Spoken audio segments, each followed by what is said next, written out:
ৰাজ্য চৰকাৰ বিভিন্ন বিভাগৰ অধীনত কৰ্মৰত নিয়মীয়া ঠিকাভিত্তিক মাষ্টাৰ ৰোল কৰ্মচাৰী শিক্ষক টিউটৰ সকলোৰে বাবে পুনৰ কেইবাটাও গুৰুত্বপূৰ্ণ খবৰ লৈ আহিছোঁ। লাভ কৰিব এইসমূহ সুবিধা। দৰমহা বৃদ্ধিক লৈও ডাঙৰ ঘোষণা কৰা হৈছে। বৃদ্ধি পাব এইসকল কৰ্মচাৰীৰ দৰমহা। কেইবাটাও গুৰুত্বপূৰ্ণ খবৰ আহিছে। সবিশেষ আপোনালোকক জনাব বিচাৰিছোঁ। ভিডিঅ'টো প্ৰথমৰ পৰা শেষলৈকে চাই থাকিব। প্ৰথমে জনাব বিচাৰিছোঁ কৰ্মচাৰীসকলৰ বাবে কেবিনেটত কেইবাটাও গুৰুত্বপূৰ্ণ সিদ্ধান্ত লোৱা হৈছে। ইয়াৰে প্ৰথমটো গুৰুত্বপূৰ্ণ সিদ্ধান্ত যে দৰমহা বৃদ্ধি পাব 6%কৈ। প্ৰাদেশিকৃত বিদ্যালয়সমূহৰ শিক্ষকৰ 6%কৈ দৰমহা বৃদ্ধি হ'ব আৰু ইয়াৰ বাবে শিক্ষকসকলৰ সেৱাৰ প্ৰাদেশিকৰণ আৰু শৈক্ষিক প্ৰতিষ্ঠানসমূহৰ পুনৰ্গঠন সংশোধনী বিধেয়ক 2025ৰ অনুমোদন। লগতে অনা শিক্ষক কৰ্মচাৰীসকল বা তৃতীয় চতুৰ্থ বৰ্গৰ শিক্ষা বিভাগৰ কৰ্মচাৰীসকলৰো 6% বেতন বৃদ্ধিত অনুমোদন।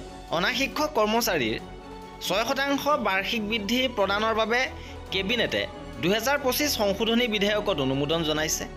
লগতে দূৰৱৰ্তী আৰু কঠিন সীমান্তৱৰ্তী অঞ্চলত সেৱা আগবঢ়োৱা মহিলা শিক্ষকৰ বাধ্যতামূলক সেৱাৰ সময়সীমা শিথিল কৰা হৈছে। পুৰুষ শিক্ষকসকলৰো সময় শিথিল কৰিছে।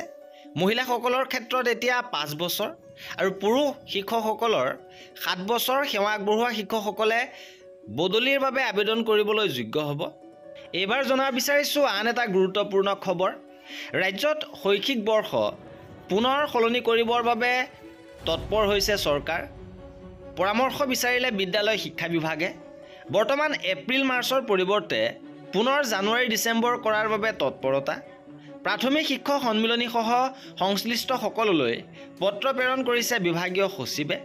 ৰাজ্যত পৰিৱৰ্তন হ'ব পাৰে বিদ্যালয় শৈক্ষিক বৰ্ষ।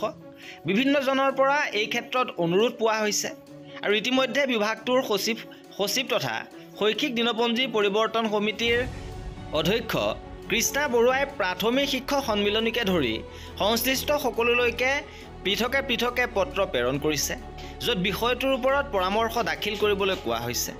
উল্লেখ্য যে বৰ্তমান ৰাজ্যত বিদ্যালয়সমূহৰ প্ৰচলিত শৈক্ষিক বৰ্ষ হ'ল এপ্ৰিলৰ পৰা মাৰ্চলৈ।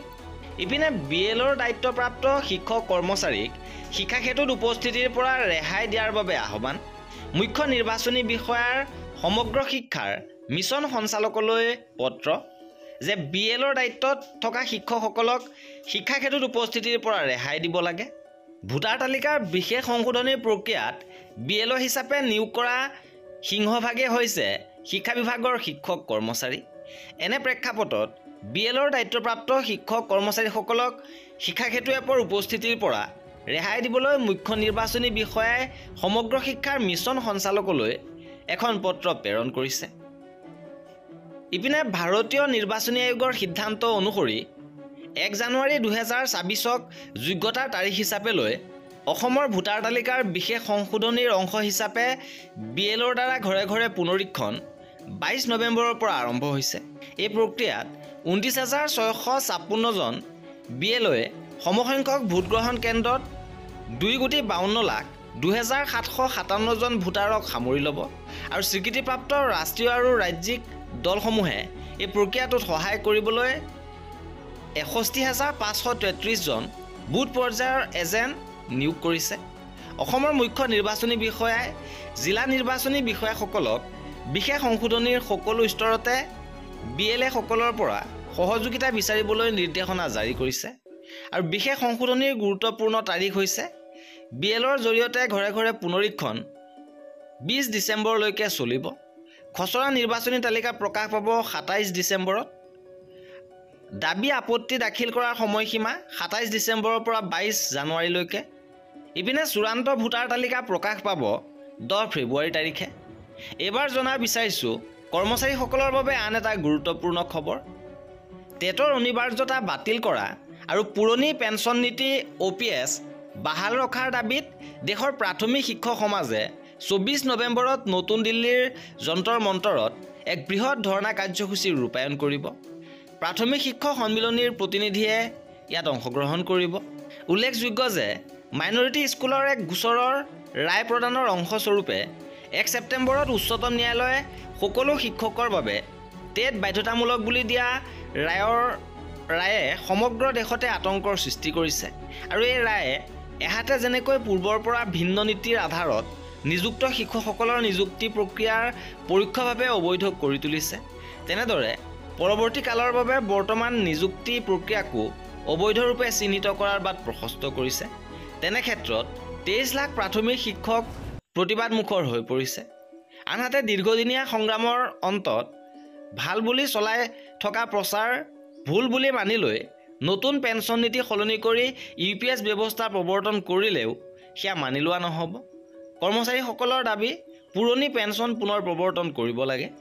ইপিনে ৰাজ্যৰ বিভিন্ন পৰ্যায়ৰ শিক্ষানুষ্ঠান প্ৰাদেশিকৰণৰ সময়ত ফিক্স পে দি পদ প্ৰাদেশিকৰণ কৰা 3 সহস্ৰাধিক অনা শিক্ষক কৰ্মচাৰীক স্কেল পে প্ৰদান কৰিবৰ বাবে লগতে চাকৰি নিয়মীয়াকৰণ কৰাৰ বাবে দাবী জনাইছে সদৌ অসম অনা শিক্ষক কৰ্মচাৰী সন্থাই।